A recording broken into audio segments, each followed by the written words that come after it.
আমাদেরকে রাজনীতি করতে দেওয়া হয় নাই। 1971 সালে যে স্বাধীন হওয়ার পর আমাদের বঙ্গবন্ধু শেখ মুজিবুর রহমান পাকিস্তানের কারাগার থেকে বন্দিত্বস্থান থেকে ফিরে এসে রেসকোর্স ময়দানে আপনারা জানেন উনি বক্তব্য দিয়েছিল, আপনারা যারা যুদ্ধ করেছেন, আপনারা যে যে কাজে ছিলেন, আপনারা সবাই আপনাদের কাজে চলে যান।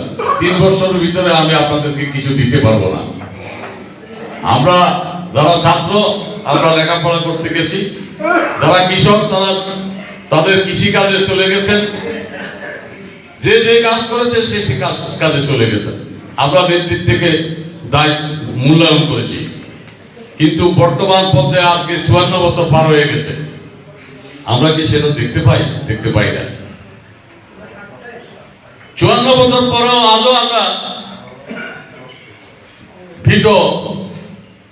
আমরা চিন্তা করছি রাস্তায় সঠিকভাবে গেলে আমরা সঠিক থাকতে পারবো কিনা। আপনারা দেখেছেন, বিশেষ করে মঞ্চে উপবিষ্ট যারা আপনারা সবাই জ্ঞানী গুণী লোক, 2024 সালের 5ই আগস্ট সমগ্র বাংলাদেশে মুক্তিযোদ্ধারা একটু বসার জায়গা ছিল, প্রত্যেক উপজেলা পর্যায়ে উপজেলা সংসদ ছিল।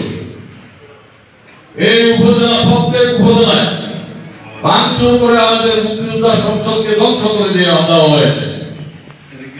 আমি অনুরোধ করবো, বিশেষ করে আমাদের এখানে সকল বাহিনীর গোয়েন্দা বাহিনীর লোক রয়েছেন, আপনারা এই কাজটা কে করেছে, কারা